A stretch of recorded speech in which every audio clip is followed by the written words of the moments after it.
ઉપલેટામાં પોરબંદરના લોકસભા ઉમેદવાર ડોક્ટર મનસુખભાઈ માંડવિયાના સમર્થનમાં હજારો આહીરોનું સંમેલન યોજાયું। આ ઇતિહાસ રચવાની ચૂંટણી નરેન્દ્રભાઈના કાર્યકાળમાં કરેલા કામને પેઢીઓ યાદ કરશે એવું ડોક્ટર માંડવિયાએ જણાવ્યું હતું। તેમજ આહીરોના ભરોસાને એળે નહીં જવા દઈએ એની ખાતરી પણ આપી। હજારો આહીર ભાઈ બહેનોએ મનસુખભાઈને મત આપવા વિશ્વાસ આપ્યો। પોરબંદર લોકસભા વિસ્તારના ઉપલેટામાં ડોક્ટર માંડવિયાના સમર્થનમાં યદુવંશીઓનું મહાસંમેલન મળ્યું હતું। ભગવાનભાઈ બારડના અધ્યક્ષ સ્થાને યોજાયેલા આ વિશાળ સંમેલનમાં ગુજરાત સરકારના મંત્રી મુળુભાઈ બેરા, ભરત ડાંગર, પ્રોફેસર ભેડા, જૂનાગઢ ડેરીના કટારિયા, કિરીટભાઈ હુંબલ, નાગદાનભાઈ ચાવડા, પ્રફુલભાઈ ટોલિયા સહિત અનેક આગેવાનોની ઉપસ્થિતિમાં હજારો આહીર ભાઈઓ બહેનોએ હાજર રહી મતદાન કરવા પણ સંકલ્પ લીધો હતો।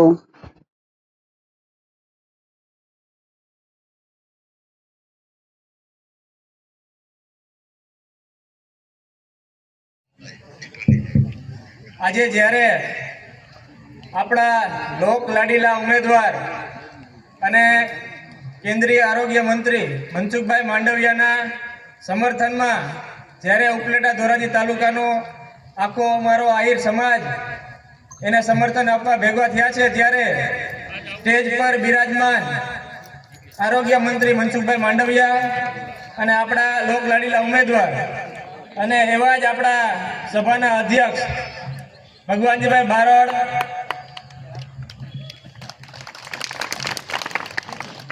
પછી આપણા લોકલાડીલા ધારાસભ્ય મહેન્દ્રભાઈ પાંડલિયા, દિનેશભાઈ ખાટરિયા, નાગદાનભાઈ ચાવડા, મેરામણભાઈ ગોરિયા, પ્રવીણભાઈ માકડિયા જોરદાર તાળીઓના ગડગડાટથી આ ક્ષણને વધારે છે।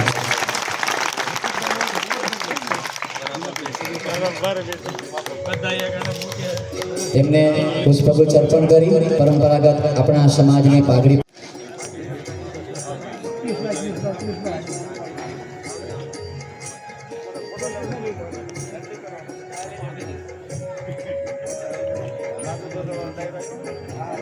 ધોરાજી ઉપલેટા આહિર સમાજના નગરપાલિકાના પૂર્વ સદસ્યશ્રીઓ, સમાજના તાલુકા પંચાયતના સદસ્યશ્રીઓ, આહિર સમાજના સહકારી ક્ષેત્રના પદાધિકારીશ્રીઓ તથા ધોરાજી ઉપલેટા આહિર સમાજના સરપંચશ્રીઓ ને વિનંતી કરી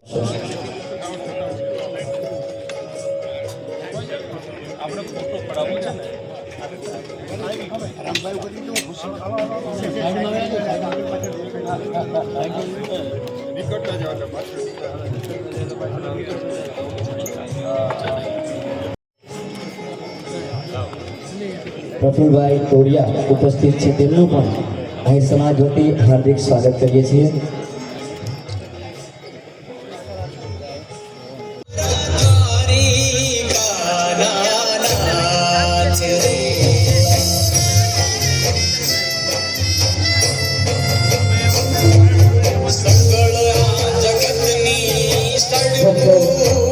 આભાર આપ સૌનો વિનંતી કરીએ છીએ।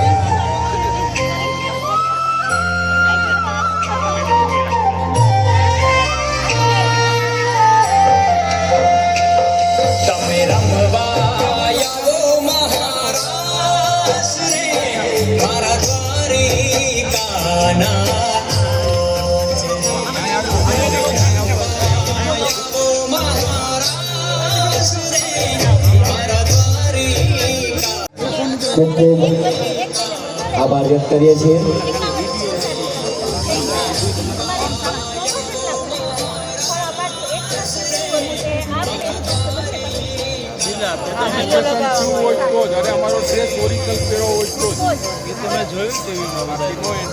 પ્રધાનમંત્રીજીએ કેબિનેટમાં આપણે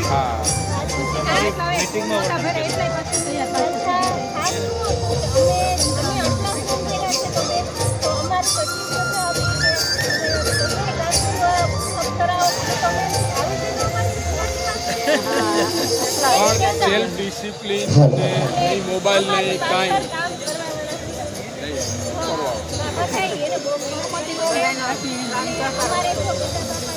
મિત્રો આજે આહિર સંમેલન ઉપલેટા અને ધોરાજી દ્વારા આયોજિત આજના આ કાર્યક્રમના માનનીય અધ્યક્ષ, સમાજની સેવા કરીને સમાજ સાથે રહીને જેમણે કામ કર્યું છે એવા આજના માનનીય અધ્યક્ષ શ્રી ભગવાનભાઈ બારડ,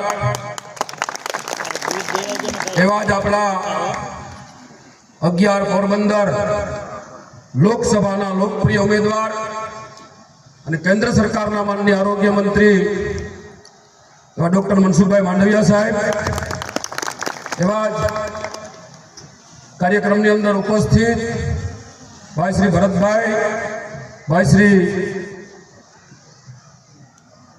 સેવા રક્ત પિત્યાની તો માં અમર બની જાજો, અને જો કરવી હોય સેવા દુખિયાની તો માં રામભાઈ બની જાજો,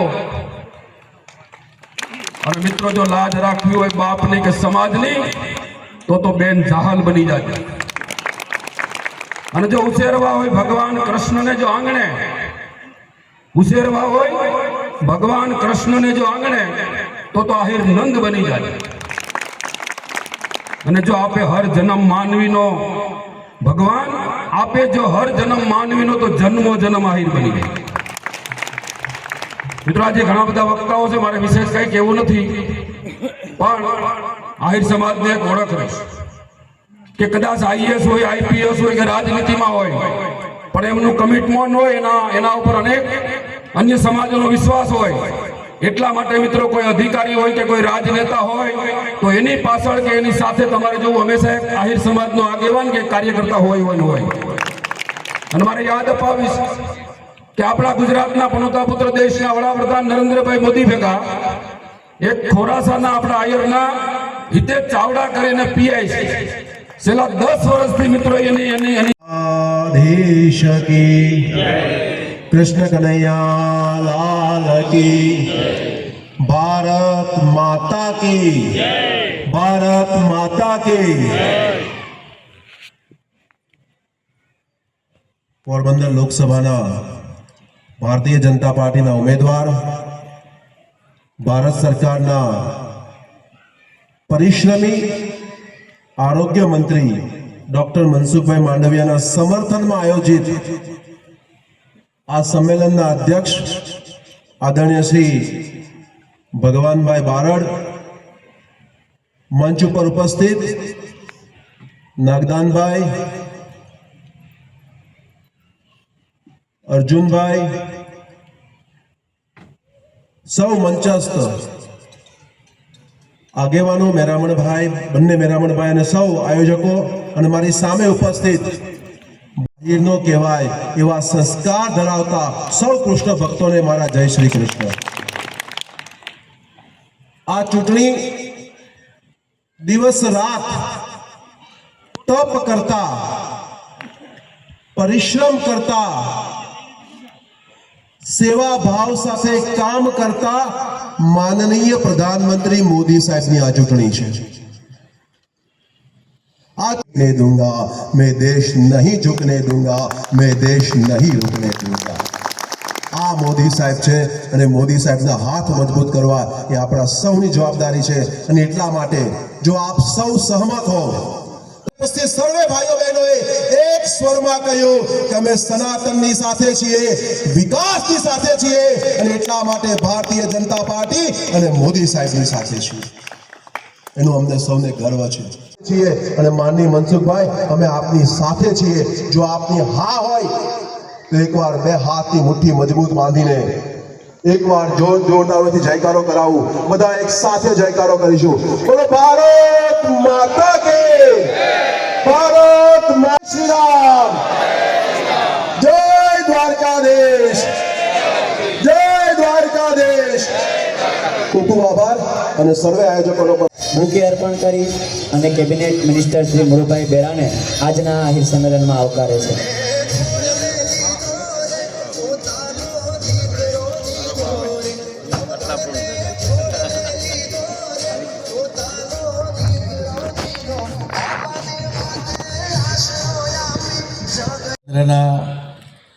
કેબિનેટ મંત્રી અને પોરબંદર સંસદીય વિસ્તારના ઉમેદવાર ભાઈ શ્રી મનસુખભાઈ માંડવિયા, આપણા વિસ્તારના લોકપ્રિય ધારાસભ્ય ડૉક્ટર મહેન્દ્રભાઈ પાડલિયા, એવા જ તાલાળા વિસ્તારના ધારાસભ્ય અને આહિર સમાજના આપણા આગેવાન ભગવાન કે સમગ્ર દેશના તમામ વર્ગો, તમામ જ્ઞાતિ જાતિ સમાજો એ મારો પરિવાર છે.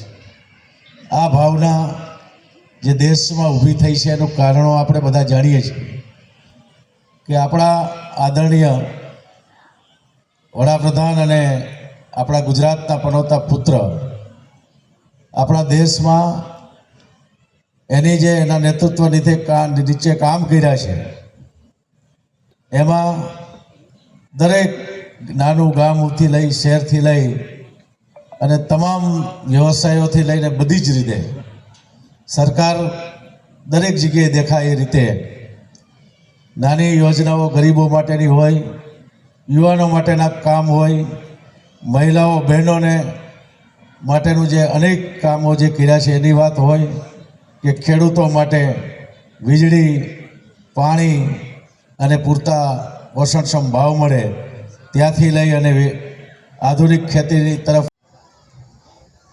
આખું ગામ એક બાજુ બેઠું હોય ને ગામમાંથી 2 જણ છે વંડી ઉપર બેઠા હોય.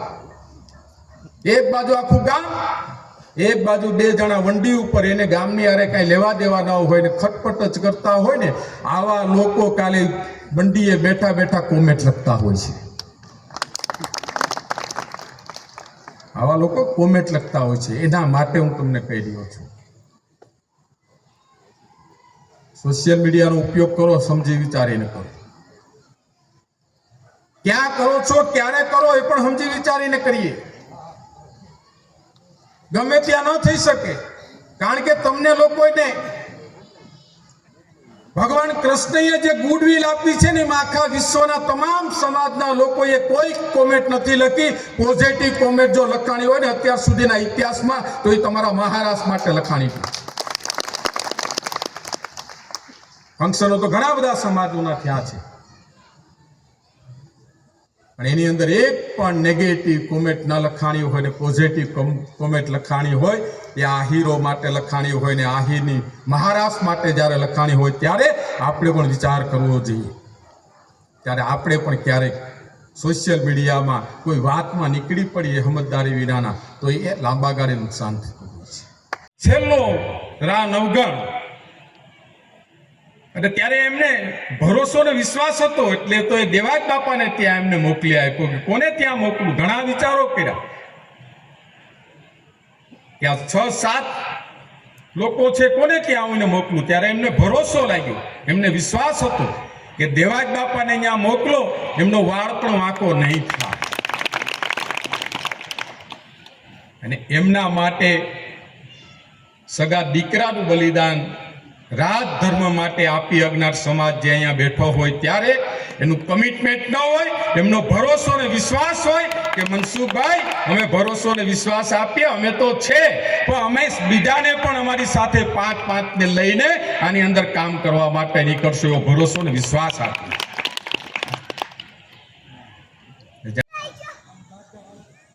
તો મારે આપણે યાદે અપાવવું પડે કે ગુજરાતની અંદર અમદાવાદ મેટ્રો સિટીની અંદર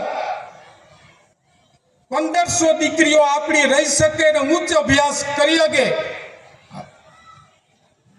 એવી સંસ્થા જે નિર્માણ થઈ રહી છે એની જગ્યા જો આપી હોય ને, તો એ ભારતીય જનતા એટલે ભાજપની સરકાર, ગુજરાતની સરકારે આપી છે.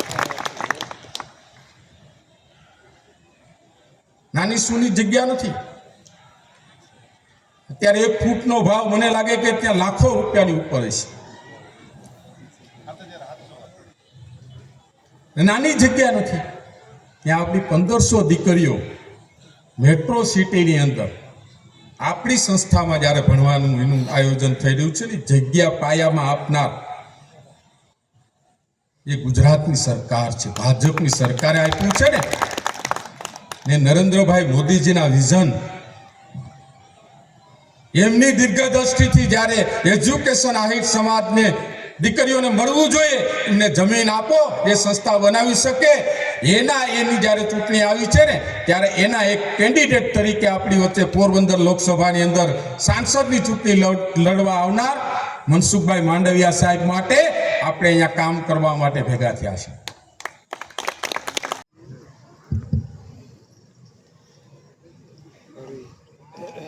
ઉપલેટા મુકામે આયોજિત આજના આહિર સંમેલનમાં આપણા વચ્ચે ઉપસ્થિત સંમેલનના અધ્યક્ષ અને આપણી બાજુની તાલાલા વિધાનસભાના ધારાસભ્ય આદરણીય ભગવાનભાઈ, આજના પ્રસંગે વિશેષ વચ્ચે ઉપસ્થિત રહેલા આદરણીય ભરતભાઈ ડાંગર, આપણા ધારાસભ્ય આદરણીય ડૉક્ટર મહેન્દ્રભાઈ પાડલિયા, આદરણીય મેરામણભાઈ ગોરિયા, આદરણીય નાગદાનભાઈ ચાવડા, આદરણીય દિનેશભાઈ ખટારિયા, આદરણીય અર્જુનભાઈ ખાટરિયા, આદરણીય મેરામણભાઈ ભાટુ, રાજુભાઈ ડાંગર, અમારા કિરીટભાઈ હુંબલ, મારખીભાઈ વસરા, આદરણીય લક્ષ્મણભાઈ વસરા, દિલીપભાઈ ચાવડા, મયુરભાઈ સુવા, દાનાભાઈ ચંદ્રાવાડિયા, ગોવિંદભાઈ બારૈયા, રસિકભાઈ ચાવડા, રામભાઈ હેરભા, રમેશભાઈ ગર, રાજુભાઈ પીઠડિયા, બાબુભાઈ હુંબલ અને રાજસિંહભાઈ હુંબલ સૌ મંચ પર બિરાજમાન સૌના પ્રવચન સાંભળી રહ્યો હતો. કેટલી કથાઓ ઇતિહાસના પન્ના ઉપર અમર થઈ ગઈ છે. અહીં એ વાત થઈ કે કમિટમેન્ટ નહીં, અમે વિશ્વાસ પર ભરોસો કરનારા લોકો છીએ. દોસ્તો, કેવડો એ ઇતિહાસ, કેવડો એ વિશ્વાસ હશે જ્યારે પોતાના દીકરાને સામે કચડાતો જોવે અને છતાં પણ વિશ્વાસ, માત્ર વિશ્વાસ કોઈ કર્યો હોય ને એ વિશ્વાસ ડગવો ન જોઈએ, વિશ્વાસ તૂટવો ન જોઈએ. અને દોસ્તો, એ સોનલમાં ઇતિહાસ એને ક્યારેય નહીં ભૂલે. દોસ્તો, એ વિશ્વાસના આપ સૌ ઉપાસક છો, હું આપને વંદન કરું છું. જે સમાજ, જે વ્યક્તિ એના ઇતિહાસમાંથી પ્રેરણા લે ને એનું ભવિષ્ય હંમેશા સુનિશ્ચિત થઈ જતું હોય છે. ભગવાનભાઈએ બહુ સારી વાત કરી. ભગવાન શ્રી કૃષ્ણ આપણા પ્રેરણાના સ્ત્રોત છે. એમને સિંધેલો માર્ગ આપણા માટે ઉચિત છે. અને એ માર્ગમાંથી આપણે ભટકી ગયા હોઈએ ત્યારે આવા મહારાષ્ટ્રના કાર્યક્રમથી આપણે પુનઃ આપણા રાસ્તા ઉપર પરત આવતા હોઈએ અને એને ટકોર કરતા કહ્યું કે ભવિષ્યની અંદર આપણે ભટકી ન જઈએ એની આપણે સૌ ચિંતા કરીએ. દોસ્તો, આ બહુ મોટી વાત છે. જે સમાજના આગેવાનમાં આ દ્રષ્ટિ હોય ને એ સમાજ, હું માનું છું, ક્યારેય દુઃખી ન થાય, એનું ભવિષ્ય સુનિશ્ચિત થઈ જતું હોય છે. અને એટલા માટે મોદીજીએ કહ્યું 15મી ઓગસ્ટ 2023ના દિવસે લાલ કિલ્લા ઉપરથી નરેન્દ્ર મોદીએ ભાષણ, સમાજ એકત્રિત થઈને, દોસ્તો, તમે મને જ્યારે વિશ્વાસ અપાવી રહ્યા છો ને, આ નાની વાત નથી. આવો એક સમાજ, વિશ્વાસનો ઉપાસક સમાજ જ્યારે કોઈ વ્યક્તિને વિશ્વાસ અપાવતો હોય ત્યારે વિજય નિશ્ચિત હોય છે. દોસ્તો, હું મારી જાતને ભાગ્યશાળી સમજું છું કે આપ સૌએ બોલાવીને આટલી વિશાળ સંખ્યાની અંદર માતા અને બહેનોએ અને ભાઈઓએ ઉપસ્થિત રહીને મને વિશ્વાસનો કોલ આપ્યો છે, મને વિજય માટે સુનિશ્ચિત કર્યો છે. અને આપ સૌએ આપેલો સમય, દોસ્તો, ક્યારે એવું નહીં માનતા આ રાજકીય કાર્યક્રમ હશે, અમને બધાને બોલાવ્યા છે એટલે અમે જઈ રહ્યા છીએ. જે નહીં, આ રાજકીય કાર્યક્રમ કદાચ અવશ્ય હશે, પરંતુ આ તમારો વેસ્ટ સમય નથી. તમે તમારા સમયનું ઇન્વેસ્ટમેન્ટ તમારા ભવિષ્ય માટે કરી રહ્યા છો. અત્યારે ભારતીય જનતા પાર્ટીને સમર્થન આપવા માટે આપણે જ્યારે સમયને બગાડીએ છીએ ને, યા તો આપણે સમય આપીએ છીએ, આ તમારો આપેલો સમય એ ભવિષ્યની નવી પેઢીના ઉજ્જવળ ભવિષ્ય માટેનું ઇન્વેસ્ટમેન્ટ છે. કઈ રીતે દોસ્તો હું કહીશ કે રહ્યો છે નવા ભારતનું નિર્માણ થઈ રહ્યું છે. આ દેશે 3 કાળ જોયા છે. એક કાળ આઝાદીની લડતનો કાળ હતો. એ વખતે દેશ બલિદાનો માગી રહ્યો હતો. ત્યારે આ દેશના 6 લાખ યુવાનોએ પોતાના પ્રાણના બલિદાન આપ્યા હતા. મહાત્મા ગાંધીએ આઝાદીની લડતની આગેવાની કરી હતી. એ કાળ હતો જે કાળની અંદર લોકોના સમર્પણ ભાવથી આ દેશ આઝાદ થયો.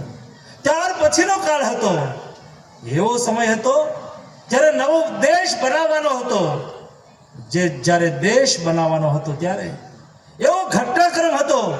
આઝાદી પછીનો સમય, દેશ આઝાદ તો થઈ ગયો, પરંતુ આ દેશને આપણે આગળ કઈ રીતે વધારીશું? આ દેશને આગળ વધારવા માટે, આ દેશનો વિકાસનો રોડમેપ તય કરવા માટે એ વખતના શાસકો જ્યારે બેસતા હતા ને, ત્યારે લોકો વિચાર કરતા હતા કે અમારે અમારા દેશને ઉત્તમ બનાવવો છે. એટલે દુનિયામાંથી જે ઉત્તમ હોય એ લેવા લાગ્યા. ખોટી વાત નથી, લેવું જોઈએ. જનતા એક સાથે સંકલ્પ કરશે, એટલે કે અમે 140 કરોડની જનસંખ્યા સંકલ્પ કરીએ છીએ કે અમે અમારા કર્તવ્યનું નિર્વહન કરીશું. અમારા દેશ પ્રત્યે અમે અમારું કર્તવ્ય અદા કરીશું. કર્તવ્ય અદા કરવું એટલે જિમ્મેદારી અદા કરવી. એમને બીજું પ્રાણ લેવડાવતી વખતે કહ્યું, લાલ કિલ્લા ઉપરથી કહેલી વાત કહું છું. એમને કહ્યું કે અમે ગુલામીના બધા જ પ્રતીકો છે ને નાબૂદ કરીશું. ગુલામીના પ્રતીક એટલે આ દેશ હજારો વર્ષ સુધી પરતંત્ર રહ્યો છે.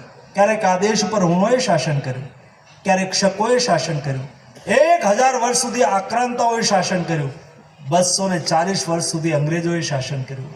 ત્યાર પછી આ દેશ આઝાદ થયો. મોદીજીએ કહ્યું કે અમારે વિકસિત ભારત બનાવવું છે ને, તો અમારો કોન્ફિડન્સ લેવલ, અમારા આચાર વિચાર, અમારી કાર્ય પદ્ધતિ, અમારા બધા જ પ્રતીકો એ અમારા હશે. ગુલામીના બધાય પ્રતીકો અમે હટાવી દઈશું. કયા હતા ગુલામીના પ્રતીકો? આપણી નેવી છે ને, એનો ઝંડો હતો ને, આ ઝંડાની અંદર અંગ્રેજોએ એ ઝંડાને જે કલર આપ્યો હતો, જે સિમ્બોલ આપ્યો હતો, જે સીલ આપ્યો હતો, એ જ વપરાતું હતું. નરેન્દ્ર મોદીએ એ ઝંડાનું સીલ બદલી નાખ્યું અને મહારાણા શિવાજી મહારાજનો ઝંડો હતો નેવીનો, એ ઝંડાનું પ્રતીક એ આપણા નેવીના પ્રતીક તરીકે બદલી નાખ્યું. રાષ્ટ્રપતિ ભવનની સામે આપણે 26મી જાન્યુઆરી પરેડ જોઈએ છીએ. એમાં દેશની શક્તિનું પ્રદર્શન થાય. એ પથને રાજપથ કહેવાતો હતો. મોદીજીએ કહ્યું કે અમારા દેશની અંદર હું પ્રધાનમંત્રી છું, પરંતુ પહેલા હું પ્રધાન સેવક છું. અમારા દેશમાં રાષ્ટ્રપતિ તરીકે કોઈ આવનાર વ્યક્તિ એ રાજને ભોગવવા માટે નથી આવતી, એ કર્તવ્યનું નિર્વહન કરવા માટે આવે છે. એટલે રસ્તાનું નામ એણે કર્તવ્ય પથ કરી નાખ્યું. આથી પરેડ થાય છે ને, એ કર્તવ્ય પથ પર જાય છે. બનાવવું છે, નવું ભારત બનાવવું છે, ડેવલપ્ડ કન્ટ્રી બનાવવું છે. હવે તમે જ્યારે વિકસિત ભારત બનાવવાની મોદીજીએ વાત કરી, ત્યારે વિકસિત ભારત બનાવવાનો રોડમેપ પણ હોવો જોઈએ. 1985ના સમયમાં સન્માનીય રાજીવ ગાંધી દેશના વડાપ્રધાન હતા, અને મોટી ઉંમરના લોકો છે એને ખબર હશે. એમણે વાત કરી હતી કે મારે દેશને 21મી સદીમાં લઈ જવો છે. 21મી સદીમાં લઈ જવાની વાત કોઈ પ્રધાનમંત્રી કરે એ વાત માટે કોમેન્ટ ન હોઈ શકે. એમણે દેશને પ્રગતિના પથ પર લઈ જવાની વાત કરી, પરંતુ તમારે અહીંથી ટ્રેનની અંદર ઉપલેટાથી અમદાવાદ જવું છે, તો ટ્રેન તો એના ટાઈમે જ આવે. તમે ટિકિટ લીધી હોય, ટ્રેન 5 મિનિટ રોકાય, એના ટાઈમે પ્લેટફોર્મ પર આવી જાય, અને પ્લેટફોર્મના નંબર લખ્યા હોય, એમાં તમે કોચ નંબર S6ની ટિકિટ લીધી હોય, તો તમારે કોચ નંબર S6ની સામે ઊભો રહી જવું પડે. તમે ન રહી જાઓ તો ટ્રેન તો આવીને વહી જાય, તમે ટ્રેન ચૂકી જાઓ. થયું એવું, રાજીવ ગાંધીએ કહ્યું કે અમારે 21મી સદીમાં દેશને લઈ જવો છે. 21મી સદીની ટ્રેન તો આવી, પણ સરકાર 21મી સદીની ટ્રેનમાં બેસવાની તૈયારી નહીં કરી શકી, એટલે ટ્રેન તો આવીને વહી ગઈ, સમય તો બદલાઈ ગયો, પરંતુ દેશ 21મી સદી તરફ પ્રગતિ નહીં કરી શક્યો. પરંતુ મોદીજીએ રોડ મેપ પહેલા તૈયાર કર્યો અને એમણે કહ્યું કે મારે મારા દેશને વિકસિત ભારત બનાવવું છે. તો કઈ રીતે બનાવીશ? અંદર 1200 કાનૂન એવા હતા જે દેશની અંદર લાગુ હતા, જે અંગ્રેજોએ બનાવ્યા હતા. એ 1200 કાનૂનને બદલી નાખ્યા અને ભારતીય કાનૂન બનાવી દીધા. જૂના કાનૂનને બધાને રદ કરી દીધા. દેશને બદલી રહ્યા છે. એમણે કહ્યું કે મારું સ્વતંત્ર દેશ, મારા દેશની અંદર બ્રેન પાવર અને મેન પાવરની ક્યાંય કમી નથી. એ શક્તિનો ઉપયોગ કરીને આપણા દેશના આર્કિટેક્ચર, આપણા દેશના એન્જિનિયર, આપણા દેશના કામગારોએ બનાવેલી સ્વતંત્ર ભારતની અંદર બનેલી સંસદની અંદર દોસ્તો અમે બેસતા થઈ ગયા. આજ સુધી દેશની સંસદ અંગ્રેજોએ બનાવેલા સ્મારકની અંદર બેસતી હતી, ઇમારતની અંદર બેસતી હતી. દેશની અંદર ગુલામીના પ્રતીકોને અમે નાબૂદ કરીશું અને અમે અમારો નવો ઇતિહાસ લખવાની શરૂઆત કરીશું. અને મોદીજીએ ચોથું પ્રણ લેવડાવતી વખતે કહ્યું કે અમે પ્રેરણા કેમાંથી લેશું? પ્રેરણા કેમાંથી મળે? આ સમાજ અત્યારે વાત કરી રહ્યો છે ને કે અમે દેવાયત બોદાર કૃષ્ણ ભગવાન એની વિરાસતના વાહક છીએ. આ વિરાસત આપણને પ્રેરણા આપે, આ ઇતિહાસ આપણને પ્રેરણા આપે. અમે કોના વંશજ છીએ, શું મારે કરાય ને શું ન કરાય. આજે પણ કોઈ ગૌરવ લેતો હોય, મારા પિતાજી આઝાદીની લડતના લડવૈયા હતા. હું ભાવનગરથી આવું છું અને અમારા ભાવનગરના સાંસદ હતા રાજેન્દ્રસિંહ રાણા. એમના પિતાજીના પિતાજી સરદારસિંહ રાણા એ આઝાદીની લડતના લડવૈયા હતા. અને દેશનો પહેલો ઝંડો આપણે ઇતિહાસની અંદર ભણતા હતા. દેશનો પહેલો ધ્વજ મેડમ કામા સાથે મળીને સરદારસિંહ રાણાએ બનાવ્યો હતો. એ ધ્વજ આજે રાજેન્દ્રસિંહ રાણાના ઘરે છે. આજે કોઈ પણ વ્યક્તિને મળવા જાય ને તો એ ગૌરવથી એ ધ્વજ બતાવે અને ગૌરવ લે કે હું દેશની આઝાદીના લડવૈયા સરદારસિંહ રાણાનો પ્રપૌત્ર છું. અને એ એને પ્રેરણા આપે. એના પ્રેરણાના સ્ત્રોત એના પૂર્વજ હોય. આપણી પ્રેરણાના સ્ત્રોત કોણ હોય? પ્રણ લેવડાવતી વખતે મોદીજીએ કહ્યું કે અમે દેશના દરેક નાગરિકો અમારા દેશ પ્રત્યે કર્તવ્યનું નિર્વહન કરીશું. તમે અહીંયા સૌ ઉપસ્થિત છો ને, હું એવું સમજુ છું કે તમે ભારતીય જનતા પાર્ટીને સમર્થન કરવા માટે ઉપસ્થિત થયા છો. નરેન્દ્ર મોદીને પુનઃ દેશના પ્રધાનમંત્રી બનાવવા માટે વિશ્વાસ આપવા માટે ઉપસ્થિત થયા છો. તમે દેશ પ્રત્યે તમારા કર્તવ્યનું નિર્વહન કરી રહ્યા છો. દોસ્તો, એ નાની વાત નથી. તમે આ કર્તવ્યનું નિર્વહન કરશો એટલે તમે 1 સપ્તાહ બાકી છે ને, તમે મત આપશો, 5 મત અપાવશો ને, નરેન્દ્ર મોદી દેશના પ્રધાનમંત્રી બનશે. અને હું ગેરંટી સાથે કહું છું, આજથી 50 વર્ષ પછી આ દેશનો નવો ઇતિહાસ બનાવાતો હશે. મારી 50 વર્ષની ઉંમરની આજુબાજુના જે વયના લોકો હશે એ જ્યારે ભણતા હશે ત્યારે પાઠ્યપુસ્તકની અંદર ભણતા હશે. અત્યારે ઇતિહાસમાં આવે છે નથી આવતું મને ખબર નથી. ચંદ્રગુપ્ત મૌર્યનો સુવર્ણકાળ, હવે ઇતિહાસ આપણે ભણ્યા છીએ. 50 વર્ષ પછી આપણી નવી પેઢી નવો ઇતિહાસ ભણતી હશે. આ ઇતિહાસની અંદર લખ્યું છે નરેન્દ્ર મોદીનો સુવર્ણકાળ. અને આપણી નવી પેઢી ભણતી હશે કે નરેન્દ્ર મોદી 2014ની અંદર દેશના પ્રધાનમંત્રી બન્યા હતા. એમના કાર્યકાળ દરમિયાન સરદાર સાહેબનું અધૂરું સ્વપ્ન 317મી કલમ નાબૂદ થઈ હતી. એ ઇતિહાસની અંદર લખ્યું હશે. આપણી નવી પેઢી ભણતી હશે નરેન્દ્ર મોદીના કાર્યકાળ દરમિયાન આપણો પાડોશી દેશ પાકિસ્તાન ભારતની અંદર વારંવાર આતંકવાદી ઘટનાને અંજામ આપતો હતો. હું એક વ્યક્તિ મારાથી થઈ શકે ને એટલું નરેન્દ્ર મોદીને વડાપ્રધાન બનાવવા માટે પ્રયાસ કરીશ. અને હું તો કહું છું કે તમને મોકો મળે ને અમારી વાતને માનજો. એક આવો ખેસ છે ને ઘરે સાચવીને મૂકી રાખજો. આ 50 વર્ષ પછી આપણી નવી પેઢી આ ઇતિહાસ ભણતી હશે ને ત્યારે ગૌરવ લઈ શકે કે મારા ફોરફાધર, મારા પિતાજીના પિતાજી પણ નરેન્દ્ર મોદીને વડાપ્રધાન બનાવવા માટે ભારતીય જનતા પાર્ટીને આ ખેસ પહેરીને જીતાડવા કામે લાગ્યા હતા. દોસ્તો, ઇતિહાસના સાક્ષી બનવાની આ ચૂંટણી છે. હિન્દુસ્તાનના ઉજળા ભવિષ્યને લખવાની આ ચૂંટણી છે. અમૃતકાળનો પાયો નાખનારી આ ચૂંટણી છે. આ 25 વર્ષને મોદીજી અમૃતકાળના વર્ષ કહ્યા છે અને એના 5 વર્ષ એ અમૃતકાળનું વિકસિત ભારતનો પાયો નાખનારા 5 વર્ષ છે. એ 5 વર્ષ મોદીજીને આપી અને આ દેશનો ઉજ્જવળ ઇતિહાસના આપણે સાક્ષી બનીએ એ સંદેશ આપવા માટે આપ સૌના વચ્ચે આવ્યો હતો. આપ સૌ આટલી મોટી સંખ્યામાં ઉપસ્થિત રહીને મને વિશ્વાસ આપ્યો છે. આ વિશ્વાસને હું હંમેશા યાદ રાખીશ. આપે મારા ઉપર મૂકેલો વિશ્વાસ, મને આપેલો વિશ્વાસ, આટલી મોટી સંખ્યાની અંદર ઉપસ્થિત રહીને આપેલો વિશ્વાસ, એ હું મારા કામમાં, મારા કર્તવ્યથી આ વિસ્તારને મારાથી જે કંઈ સંભવ હોય એ જનપ્રતિનિધિ તરીકે હંમેશા કરવાની કોશિશ માટેની પ્રેરણાનો સ્ત્રોત બનશે. આપ સૌને અનેકાનેક શુભેચ્છાઓ. ધન્યવાદ. એ આપણી પ્રેરણાનો સ્ત્રોત બની શકે. મોદીજીએ કહ્યું હા બની શકે, અને બની શકે એના ઉદાહરણ મેં પ્રત્યક્ષ જોયા છે. હું થોડો સમય પહેલાં ભારત સરકારનો 8 વર્ષથી મંત્રી છું. દુનિયાના કેટલાય ડેલિગેશન લઈને મારે વિદેશમાં જવાનું થાય, વિદેશના કેટલાય પ્લેટફોર્મ પર ભાષણ દેવાનું થાય, કેટલાય વિદેશના પ્રમુખોને, પ્રેસિડેન્ટને, વડાપ્રધાનને મારી મિટિંગ એની સાથે થતી હોય. અને પહેલાં સમય એવો હતો, આપણે વિદેશની અંદર જઈએ ને તો અમારે એપોઇન્ટમેન્ટ માગવી પડતી હતી.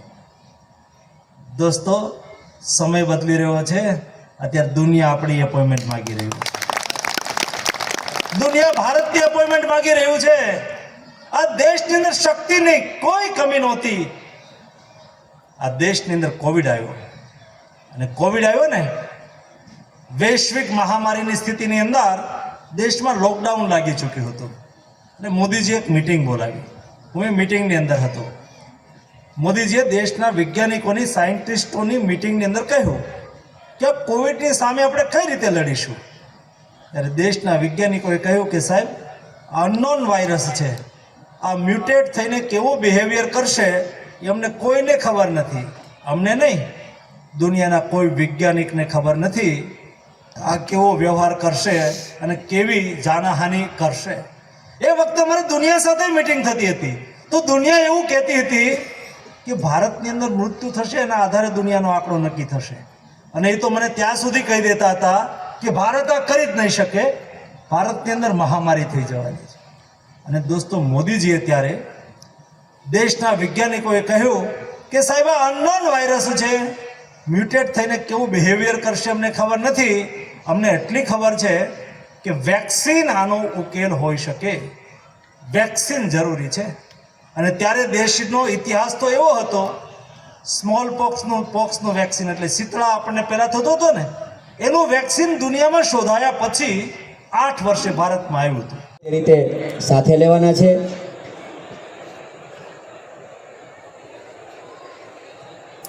અમે શપથ લઈએ છીએ કે તારીખ 7 મેના રોજ યોજાનાર ચૂંટણીમાં વિકસિત ભારત માટે અમે સૌ સભ્યો 100% મતદાન કરીશું અને કરાવીશું. ભારત માતા કી. અંતે વિનંતી કરીશ તાલુકા પંચાયત ઉપલેટાના પૂર્વ પ્રમુખ શ્રી ઠેકાણે લાવ્યા હતા, ત્યારથી દેશ સુરક્ષિત બન્યો હતો. એ ઇતિહાસની અંદર લખ્યું હશે, નરેન્દ્ર મોદીના કાર્યકાળ દરમિયાન દેશના 80 કરોડ લોકોને મુફ્ત અનાજ આપવામાં આવી રહ્યું હતું. એ ઇતિહાસની અંદર લખ્યું હશે કે નરેન્દ્ર મોદીના શાસનના કાર્યકાળ દરમિયાન ગરીબ અને અમીર વચ્ચેના સ્વાસ્થ્ય ક્ષેત્રના ભેદ નાબૂદ કરી દેવામાં આવ્યા હતા. દેશના 60 કરોડ લોકોને 10 લાખની મુફ્ત ઇલાજની ગેરંટી આપી હતી. એ ઇતિહાસની અંદર લખ્યું હશે, નરેન્દ્ર મોદીના શાસનકાળ દરમિયાન એક એવી વૈશ્વિક મહામારી આવી હતી જ્યારે વિકસિત દેશો પણ એ મહામારીનો સામનો કરી શક્યા નહોતા. ત્યારે નરેન્દ્ર મોદીએ દેશને તો બચાવ્યો, પરંતુ 150 દેશોની અંદર મેડિસિન ઉપલબ્ધ કરાવી, 100 દેશોની અંદર વેક્સિન ઉપલબ્ધ કરાવીને દુનિયાને મદદ કરી હતી. આપણી નવી પેઢી જ્યારે આ ઇતિહાસ ભણતી હશે ને, ત્યારે દોસ્તો ઇતિહાસની અંદર ક્યારેય એવું માનવાનું કારણ નથી નાના માણસો છીએ અમે શું કરી શકીએ.